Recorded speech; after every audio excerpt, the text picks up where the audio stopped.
ঘুমাওনি?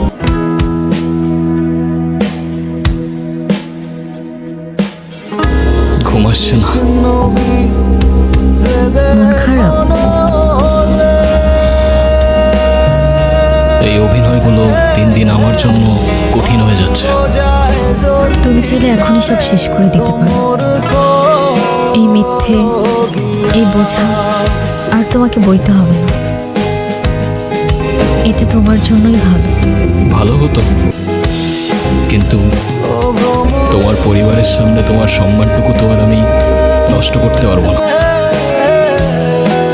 এই পরিবার আমার পরিবারেরই মতো। এই ঘর, এই দেয়াল, এই পরিবারের মানুষগুলো সব আমি মনে মনে চাইতাম। এখন সবই আছে, কিন্তু কিচ্ছু নেই।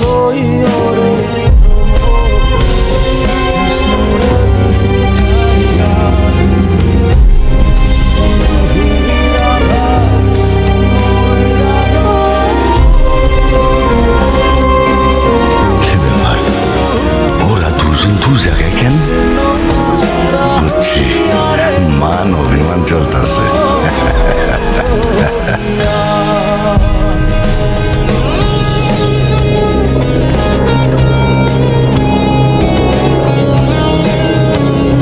এই কে আপনি?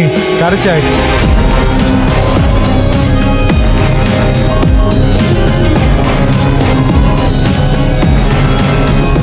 আমি রাফিজ, গুনগুনের বয়ফ্রেন্ড। বয়ফ্রেন্ড?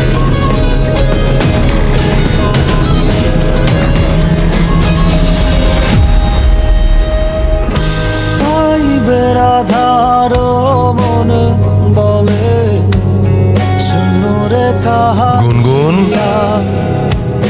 কি হচ্ছে এসব? ছেলেটা কি বলছে এ সমস্ত? ও ঠিকই বলেছে।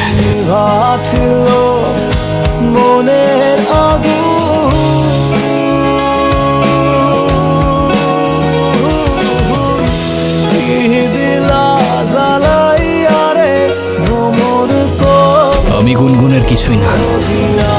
আমাদের বিয়ে হয়নি, আর এতদিন যা ছিল তার পুরোটাই ড্রামা।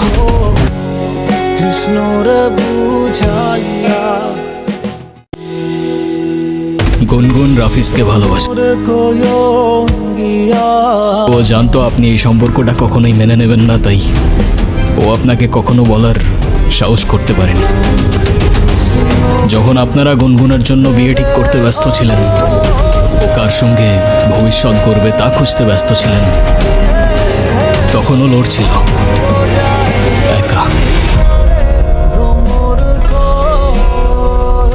আর ওর ভালোবাসার মানুষটাকে বোঝানোর চেষ্টা করছিল যে আমাকে বিয়ে করো, না হলে আমি অন্য কারোর হয়ে যাব। কিন্তু সেদিন সেই মানুষটা চলে গিয়েছিল, আর তার সঙ্গে অনুর ভরসাটাও হারিয়ে গিয়েছিল। আর তাই ও দাঁড়িয়েছিল একা একা মৃত্যুর কিনারায়। তবুও আপনাকে কিছু বলার সাহস করতে পারেনি, কারণ ও জানে আপনি ভালোবাসায় বিশ্বাস করেন না।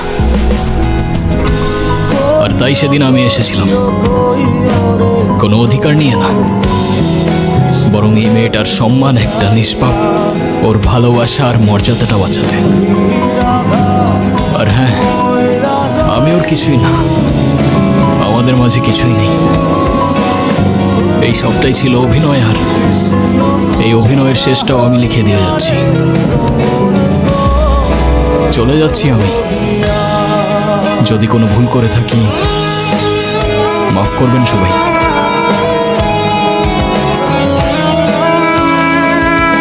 আতিফ, আমি তোমাকে মিথ্যে বলেছিলাম। আমি প্রেগনেন্ট না।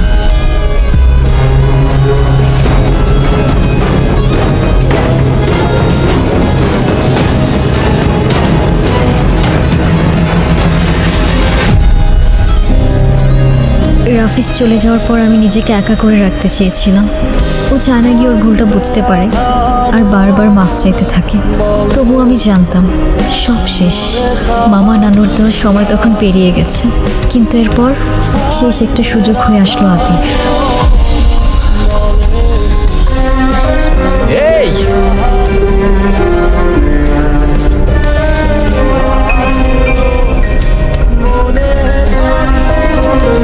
ও ভেবেছিল আমি আত্মহত্যা করব, কিন্তু আতিফের কেউ না থাকা, অন্যের জন্য ভাবার কারণে আমি প্রেগনেন্সির মিথ্যে নাটক সাজাই।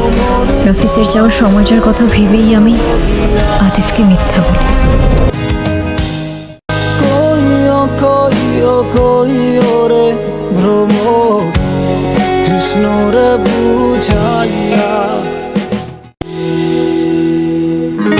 ভ্রমর কইয়া বেড়ানাই ছিল।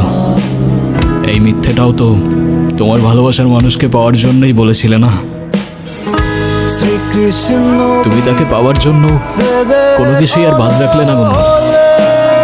আর তাই হয়তো তোমার তাকদির আজ তাকে তোমার কাছে এনে দিয়েছে।